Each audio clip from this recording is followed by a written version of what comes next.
Welcome back to Boring Gear Reviews. This week we've got the Germanium Fuzz from Benson.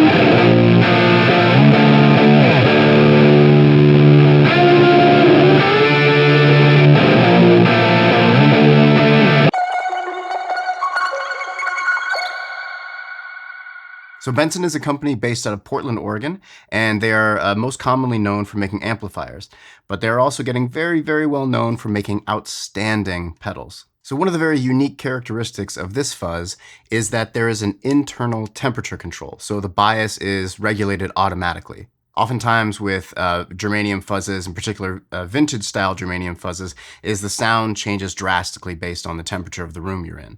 And while that can lead to some really awesome tones, it's not terribly conducive to live or recording settings. And to that effect, when you power on this pedal, it'll take about, 2 or 3 minutes for it to warm up and kind of adjust to the temperature of the room. And that'll be indicated by an LED that changes color. So when the LED is orange, it's warming up the transistors, and when the LED is green, the warmers are off. So for controls, we've got volume, and that sets the overall volume of the pedal while it's on. We have gain, which either reduces or increases the amount of gain or saturation. And then we have impedance. So this kind of simulates the characteristics of rolling down or up your volume control on your guitar. So it can get much more kind of loose and fuzzy and hairy, or a little tighter, less gain, a little more controlled and sparkly when you go clockwise. Other than that, you got a true bypass foot switch, input and outputs on the top, and the DC is on the top as well. For today's demo, I'm using my 1960 Gibson Melody Maker. The pickups are a Lollar P90 in the bridge and a custom-made Lollar neck pickup for the Melody Maker. If you'd like to see the full video of me modding my golden era Gibson, click the subscribe and notification bell because that video is coming out soon. Alright, so in this first clip, we're going to start with the Chase Bliss Thermae. This is going to be set as kind of a very standard analog delay. And that will be going into the Germanium Fuzz, and here we're going to have the volume at 3, the gain at noon, and the impedance around 2 o'clock. And lastly, that will be going into the Chase Bliss and Meris CXM 1978. And here we're going to set it as a hall reverb, but in like a lo-fi setting. So there's going to be kind of a high pitch, artifacting or almost like bit crushed sound behind everything else.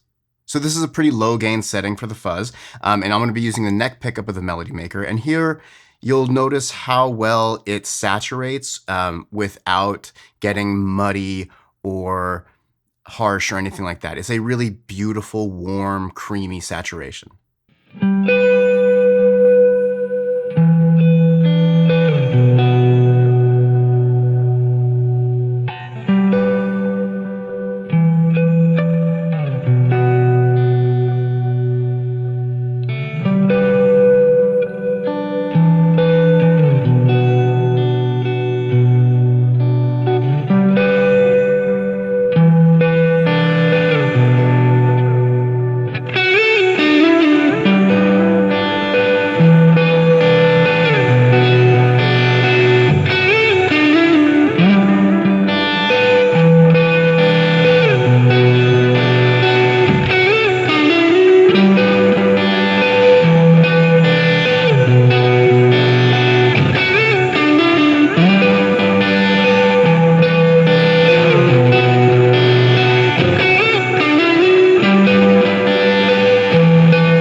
Okay, so for this next clip, we're going to be using the Glass Palace from Holy Island Audio. If you'd like to see a full demo of the Glass Palace, click the link up here.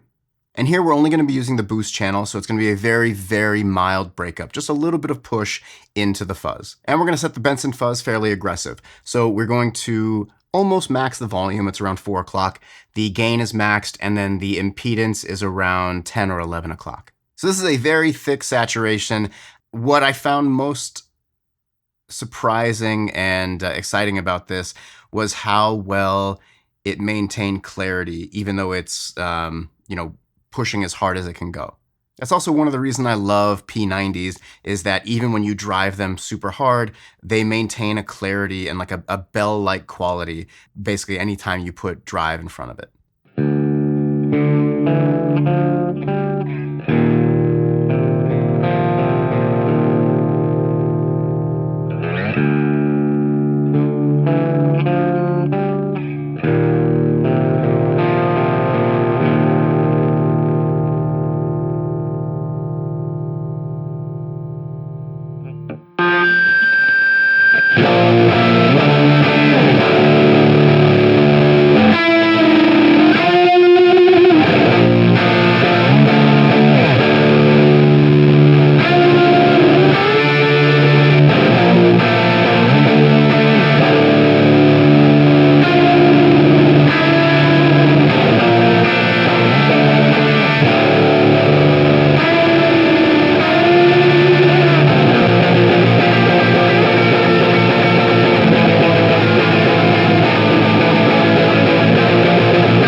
And in this clip, we're going to be running like a kind of a low to mid gain rock sound. So even though it's a fuzz, it'll do overdrive very, very well. I'm rolling the impedance all the way off. The gain is going to be at 9, and then the volume around 2.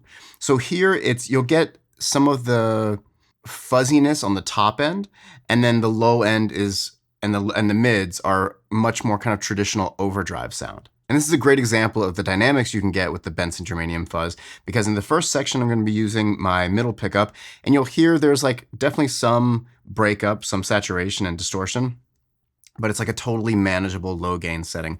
And then when I switch to the bridge pickup, you'll hear how much more intense and gainy it gets. It's still like a mid gain setting, but just by using pickups and digging in a little harder with your pick attack, the Germanium Fuzz will respond really, really well. That's something I always look for in distortion pedals. I want that organic feel like I'm playing an amp, and I want it to respond to the volume and to the pick attack, or to the, what picks I'm using, to the string size. I want all of those things to matter and help shape a very unique and pleasing tone.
And that'll do it for the Benson Germanium Fuzz. Even before I plugged it in, I knew the quality of this would be outstanding. I am familiar with their amps, and I expected nothing less than just like a really outstanding pedal, and that's what I got. This, if you're looking for something that is not going to get out of control, but still gets very thick and can handle anything from, like a dirty boost all the way to a thick fuzz, this is a great choice. It's dead simple to use, built super well, very solid, obviously a good company, reputable name, and it sounds awesome. You honestly can't go wrong with it. It's not going to get into like gated fuzz or like super, super crushing and punishing fuzz, but for a really sweet, warm, consistent fuzz tone, this is a great choice. There's no bad setting here. You honestly can't make the thing sound bad. Thanks so much for watching. If you dig this content, please consider hitting that subscribe, like, and notification bell so you get notified every time I release a new video, which is every week. As always, the links to all the gear I'm using are in the description below. And seeing as we're less than 200 subscribers away from 1,000, I'll mention again that when we hit 1,000, I have a fun thing planned. So go ahead and subscribe. As always, thank you so much for watching, and I'll see you next week. Peace.